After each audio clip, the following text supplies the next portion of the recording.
Le vent salé de la Méditerranée fouettait le visage de Sandrine comme une gifle inattendue, tandis qu'elle déchirait l'enveloppe froissée d'une main tremblante, les mots qu'elle avait tant peiné à écrire se dispersant en confettis blanc sur les pavés de la Rambla. « Je suis désolée, papa, mais je ne peux plus me cacher », avait-elle griffonné la nuit précédente, le cœur battant au rythme des vagues invisibles de Barcelone.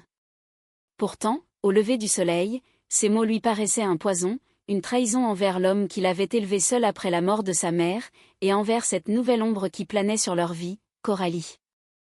Sandrine, 25 ans, aux yeux verts hérités de sa mère catalane, foulait les rues étroites du quartier gothique comme une fugitive. Son appartement, un petit 2 pièces perché au-dessus d'une boulangerie aux arômes de pain frais et de churros, était devenu une prison ces derniers mois.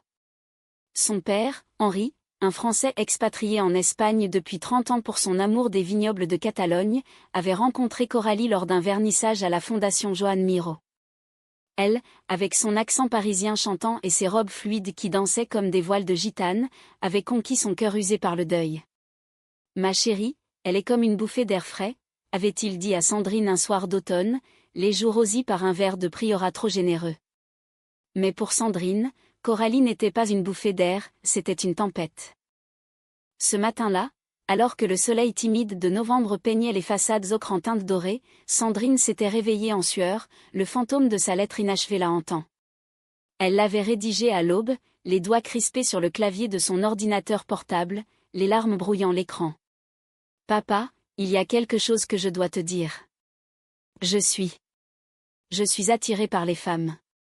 Ce n'est pas un choix, c'est moi. » Les mots, libérateurs sur le papier, se muèrent en chaîne dès qu'elle imagina le visage de son père se décomposant.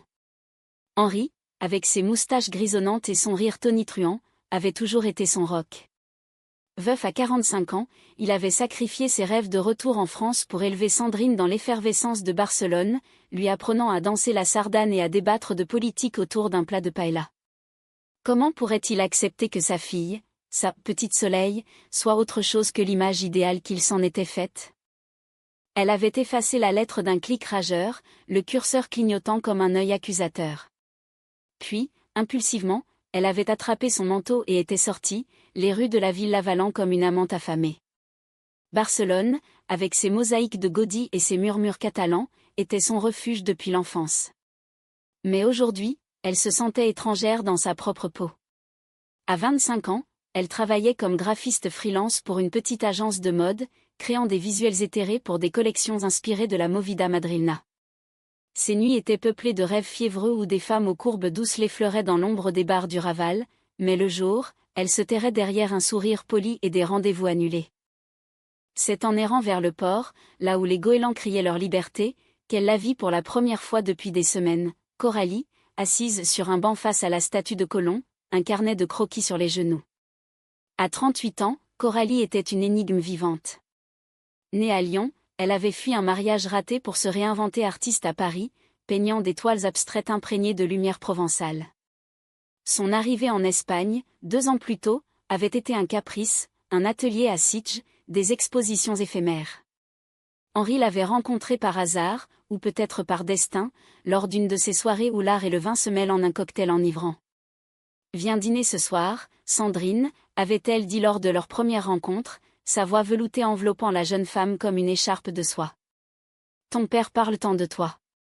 Il dit que tu es son trésor. » Sandrine s'était raidie ce soir-là, autour de la table en chêne de leur maison de Gracia, une bâtisse moderniste au balcon fleuri de bougainvilliers. Coralie avait cuisiné un cassoulet revisité aux accents méditerranéens, et ses yeux bleus, profonds comme la mer Tyrrhénienne, s'étaient posés sur Sandrine avec une intensité qui la fit rougir. « Tu ressembles à ta mère, tu sais ? Cette force tranquille, cette flamme intérieure. » Les mots étaient innocents, mais ils touchèrent une corde sensible.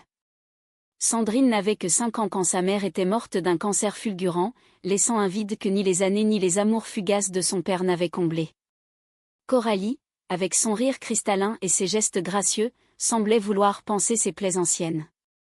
Elle appelait Sandrine « ma petite », la serrait dans ses bras avec une tendresse presque maternelle, lui offrait des livres de Simone de Beauvoir ou des écharpes tricotées main. Mais sous cette chaleur, Sandrine percevait un courant sous-jacent, un désir inavoué qui la terrifiait autant qu'il l'attirait. Tu vas bien, ma chérie? La voix de Coralie l'attira de sa rêverie. Elle leva les yeux, surprise de se trouver si près du banc. Coralie referma son carnet, un sourire illuminant son visage aux traits fins, souligné par des rides d'expression qui trahissaient une vie riche en passion. Tu as l'air perdu. Viens t'asseoir. Le vent est trop fort pour errer seule. Sandrine hésita, son cœur cognant comme un tambour flamenco. Elle s'assit malgré tout, à une distance prudente, les genoux serrés sous sa jupe en jean. Je marchais, c'est tout. Papa est au travail? Coralie hocha la tête, ses cheveux noirs captant les reflets du soleil. Oui, il prépare une dégustation pour des clients français. Il adore ça, tu le sais. Et toi? Tes dessins pour la collection d'été avancent? La conversation glissa sur des banalités, l'art, la ville, les marchés aux puces de l'aile Raval, mais Sandrine sentait le poids de l'inédit entre elles. Coralie avait cette manière de l'écouter, vraiment, comme si chaque mot était un joyau à polir. Tu es talentueuse, Sandrine. Ton père est fier, mais moi. Je vois plus loin. Il y a une artiste en toi qui attend d'éclore. Ses doigts effleurèrent le bras de Sandrine, un geste fugace qui envoya une décharge électrique le long de sa colonne vertébrale. Ce soir-là, de retour chez elle, Sandrine rouvrit son ordinateur. La lettre effacée la narguait dans le dossier brouillon. Elle tapa à nouveau, les mots coulant comme un vin trop corsé. Coralie me voit, vraiment. Mais que voit-elle? Une fille? Une rivale? Elle appuya sur « supprimer » une fois de plus, le silence de l'appartement amplifiant son souffle haletant. Dehors, les lumières de Barcelone scintillaient comme des promesses brisées. Les jours suivants s'étirèrent en une danse maladroite.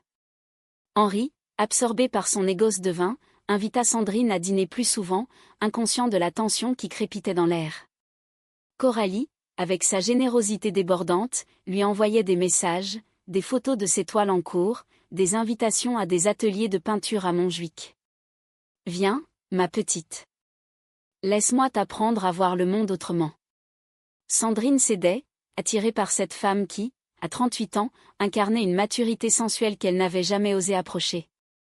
Un après-midi pluvieux, alors que les gouttes tambourinaient sur les tuiles rouges des toits, elles se retrouvèrent dans l'atelier de Coralie, un loft baigné de lumière à Poblenou.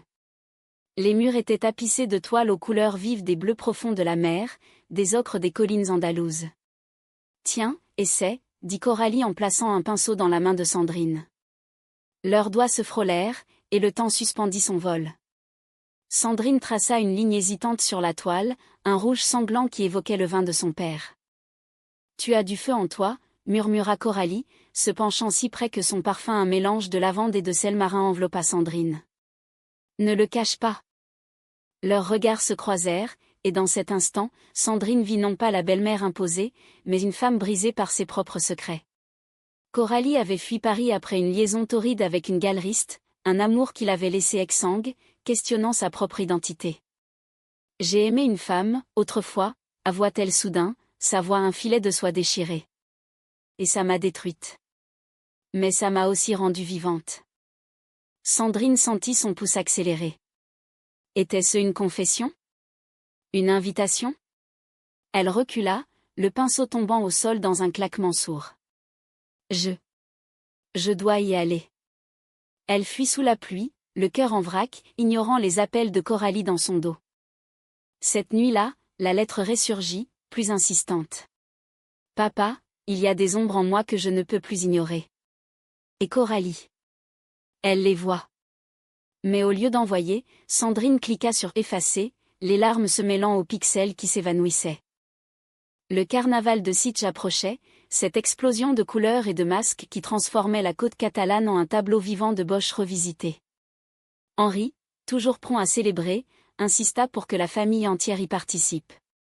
Ce sera parfait pour nous lier, n'est-ce pas, ma chérie, lança-t-il à Coralie, ignorant le regard fuyant de Sandrine. Celle-ci, rongée par le silence de ses nuits agitées, accepta à contre-cœur, se promettant de noyer ses tourments dans la musique et la foule. Les rues de Sitges, bordées de palmiers et de villas blanchies à la chaux, pulsaient au rythme des tambours. Sandrine, masqué d'un loup noir orné de plumes, errait parmi les danseurs déguisés en reine drague et en marins mythiques. L'air embaumait le jasmin et la sueur, un cocktail enivrant qui dissolvait les barrières. Elle but trop de sangria, riant avec des inconnus, mais son esprit vagabondait vers Coralie, qui, vêtue d'une robe gitane écarlate, virevoltait avec une grâce féline aux côtés d'Henri. Elles se retrouvèrent par hasard près de la plage, au pied d'une estrade où un groupe de flamenco faisait vibrer l'air. « Danse avec moi » murmura Coralie, tendant la main gantée de dentelle. Sandrine hésita, le masque dissimulant à peine le feu qui montait à ses joues. La musique les enveloppa, un appel lancinant de guitare et de talons claquant sur le sable. Coralie la guida, leur corps se frôlant dans un tango improvisé, intime et dangereux. « Laisse-toi aller, ma petite » souffla-t-elle à l'oreille de Sandrine, son souffle chaud comme une caresse interdite. Pour la première fois, Sandrine se permit de sentir la courbe de la hanche de Coralie contre la sienne, la douceur de sa peau sous le tissu fin. C'était une révélation, un feu d'artifice intérieur qui éclipsait les lumières du carnaval. Mais au milieu de la danse, un éclat de rire d'Henri les ramena à la réalité. Il les observait, un verre à la main, les yeux pétillants d'innocence. « Vous êtes magnifiques, toutes les deux. Comme des sœurs. » Le mot « sœur » frappa Sandrine comme un poignard. Elle s'écarta brusquement, le masque glissant légèrement pour révéler ses yeux humides. « Je ne suis pas ta sœur », murmura-t-elle pour elle-même, fuyant vers les dunes obscures. Coralie la suivit, ses pas légers sur le sable. « Sandrine, attends !» La jeune femme s'arrêta, le cœur battant. Sous la lune argentée, Coralie ôta son masque, révélant un visage nu, vulnérable. « Qu'est-ce qui te ronge ainsi ? Parle-moi. Je ne suis pas ton ennemi. » Les mots jaillirent alors, un torrent libéré par la nuit. « Tu m'appelles ma petite, tu me touches comme si j'étais une enfant. Mais je ne le suis pas. Et toi ? Toi, tu sais ce que c'est d'aimer une femme. Tu l'as dit. Et moi ? » Sa voix se brisa. « Moi, je ne sais pas comment le dire à papa. J'ai écrit cette lettre, 10 fois, 20 fois. Et à chaque fois, je l'efface. Parce que j'ai peur. Peur de le perdre. Peur de ce que tu penses de moi. » Coralie s'approcha, ses yeux bleus emplis d'une compassion infinie. « Oh, ma chérie. Tu n'es pas seule. » Elle l'enlaça doucement, un geste maternel qui se teinta d'autre chose, une tendresse plus profonde, plus ambiguë. Sandrine se blottit contre elle, inhalant son parfum, sentant pour la première fois la possibilité d'un havre. Elles restèrent ainsi, bercées par le bruit des vagues, jusqu'à ce que les premiers feux d'artifice illuminent le ciel. De retour à Barcelone, l'équilibre fragile de leur trio vacilla. Henri, ravi par le bonheur familial du carnaval, multiplia les invitations à des escapades, une journée à Montserrat, un pique-nique au vignoble de Penedès. Sandrine, galvanisée par sa confidence, se surprit à anticiper ces moments, à chercher le regard de Coralie par-dessus la table. Celle-ci, avec une délicatesse française, cultivait cette intimité naissante, un mot chuchoté lors d'une promenade, un cadeau discret, un collier de perles de Majorque, symbole d'une mer qui unit et sépare. Mais le désir grandissait, insidieux comme une vigne envahissante. Une soir, après un dîner arrosé de cava, Henri s'endormit tôt, ronflant dans son fauteuil devant un vieux film de Buñuel. Sandrine et Coralie se retrouvèrent seules dans la cuisine, lavant la vaisselle sous la lumière tamisée d'une lampe Art Nouveau. « Tu es belle quand tu ris », dit Coralie en essuyant une assiette, ses doigts frôlant ceux de Sandrine sous l'eau savonneuse. Le temps s'arrêta. Sandrine se tourna, son dos contre l'évier, et osa, « Et toi, quand tu peins ? Tu es libre ?» Leurs lèvres se rencontrèrent alors, un baiser hésitant, chargé d'années de silence. C'était doux, comme un pétale de rose écrasé, et urgent, comme une vague se brisant sur les rochers. Coralie recula la première, les yeux écarquillés. « Nous ne pouvons pas. Ton père. » « Je sais », murmura Sandrine, le goût salé de larmes mêlé à celui de la peau de Coralie. Elles se séparèrent, le cœur en lambeaux, mais le lien était scellé. Les jours suivants furent une exquise torture, des regards volés, des messages cryptés, la toile rouge attend ton coup de pinceau, des effleurements accidentels qui n'en étaient pas. Sandrine rouvrit sa lettre, cette fois pour de bon. Papa, j'ai trouvé quelqu'un qui me comprend. Mais ce n'est pas ce que tu crois. Elle la sauvegarda, le curseur immobile comme une promesse. Pourtant, le doute persistait, et si Coralie choisissait la sécurité? Et si cet amour naissant n'était qu'un mirage catalan? Le conflit éclata lors d'une exposition à la Galerie Macht, un écrin d'art contemporain niché dans le Born. Coralie y présentait une série de toiles inspirées de la côte amalfitaine, des bleus tourmentés qui évoquaient des mers intérieures. Henri, fier comme un paon, paradait parmi les invités, une flûte de champagne à la main. Sandrine, en robe noire ajustée qui soulignait sa silhouette élancée, se tenait en retrait, observant Coralie au centre de l'attention, rayonnante dans une robe fourreau émeraude. C'est là que surgit l'ombre, une femme aux cheveux courts platine, aux lèvres carmin, s'approcha de Coralie avec une familiarité qui noua l'estomac de Sandrine. « Ma chérie, tes toiles sont sublimes. Comme à Paris. » La voix était rauque, chargée d'un passé. C'était Isabelle, l'ancienne amante, la galeriste qui avait brisé Coralie 5 ans plus tôt. Elle posa une main possessive sur son bras, et Coralie se raidit, mais ne la repoussa pas immédiatement. Sandrine sentit la jalousie la submerger comme une marée noire. Elle s'éclipsa dans une salle adjacente, les murs couverts de photographies en noir et blanc de la guerre civile espagnole, des visages hantés qui reflétaient son tourment. Stupide, se murmura-t-elle, les poings serrés. Comment avait-elle pu croire que Coralie, avec son passé tourmenté, pourrait s'ancrer dans cette folie? Coralie la trouva là, essoufflée. Sandrine, ce n'est rien. Isabelle. C'est le passé. Un fantôme. Et moi? Suis-je un fantôme aussi? Explosa Sandrine, la voix éraillée. Tu m'appelles ma petite, tu m'embrasses, et ensuite? Tu retournes vers elle parce qu'elle est sûre? Les yeux de Coralie s'embuèrent. Non. J'ai fui Paris pour ça. Pour ne plus me cacher. Mais Henri. Il nous lie. Je l'aime, à ma façon. Et toi, tu es sa fille. C'est un enchevêtrement, ma chérie. Un labyrinthe. Leur dispute attira des regards curieux.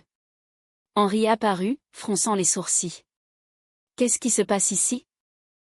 Rien, papa, mentit Sandrine, forçant un sourire. Mais le mal était fait. Cette nuit-là, seule dans son appartement, elle envoya la lettre non pas à son père, mais à Coralie. Je t'aime. Mais si tu choisis la facilité, efface-moi comme j'ai effacé mes mots. La réponse ne vint pas avant l'aube, une toile numérique, un rouge passion sur fond bleu, avec ces mots, je ne t'effacerai jamais. L'hiver s'installa sur Barcelone comme un voile de mélancolie, les pluies fines transformant les rues en miroirs miroitants où se reflétaient les lumières des fêtes de fin d'année. Sandrine, hantée par le baiser volé et la menace d'Isabelle, se replia sur elle-même. Ses commandes freelance s'empilaient, mais son inspiration tarissait, ses traits, autrefois fluides et joyeux, se faisaient anguleux, torturés. Coralie, de son côté, naviguait entre deux mondes, les dîners tendres avec Henri, où elle jouait la fiancée idéale, et les rendez-vous clandestins avec Sandrine, un café furtif au café de l'Academia, une promenade nocturne le long des Ramblas. Nous devons arrêter ça, déclara Sandrine un soir de décembre, sous les guirlandes clignotantes de la Plaça Catalunya. La neige, rare en Catalogne, saupoudrait les épaules de Coralie d'un duvet éphémère. C'est de la folie. Papa mérite mieux. Et moi? Je mérite la vérité, pas des miettes. Coralie secoua la tête, ses boucles noires dansant comme des ombres. La vérité? Quelle vérité, Sandrine? Celle qui nous détruirait tous? J'ai 40 ans presque, j'ai vu des amours se faner comme des roses en automne. Henri est stable, il m'ancre. Mais toi? Tu es le feu qui me consume. Leurs mains se nouèrent malgré tout, un geste rebelle contre le froid. Elles marchèrent en silence jusqu'au parc de la Ciutadella, où les fontaines gelées murmuraient des secrets anciens. Là, sur un banc moussu, Coralie confessa enfin, Isabelle m'a appelé après l'exposition. Elle veut que je revienne à Paris, pour une galerie commune. Pour notre art, dit-elle. Mais c'est un piège. Elle sait que je suis faible face au passé. Sandrine sentit une pointe de trahison. Et tu y songes? Non, répondit Coralie fermement, ses yeux plongeant dans ceux de la jeune femme.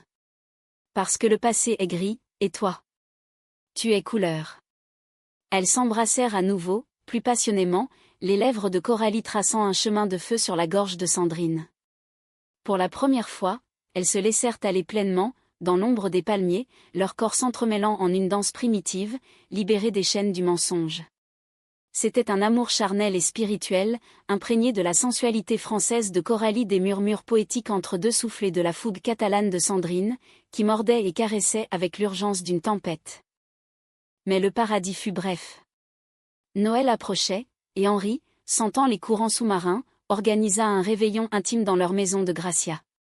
Pour notre famille, insista-t-il, décorant le sapin de boules artisanales de Valence.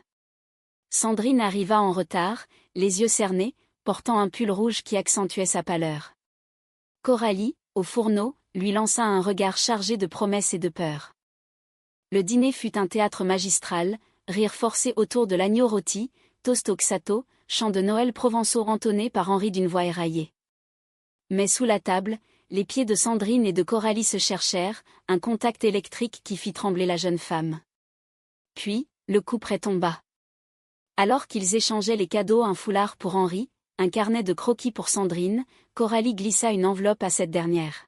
« Ouvre-la plus tard, ma petite. » Sandrine obéit, feignant l'enthousiasme pour un recueil de poésie de Lorca.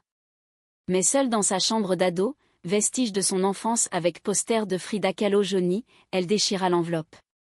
À l'intérieur, une lettre manuscrite, « Mon amour, partons.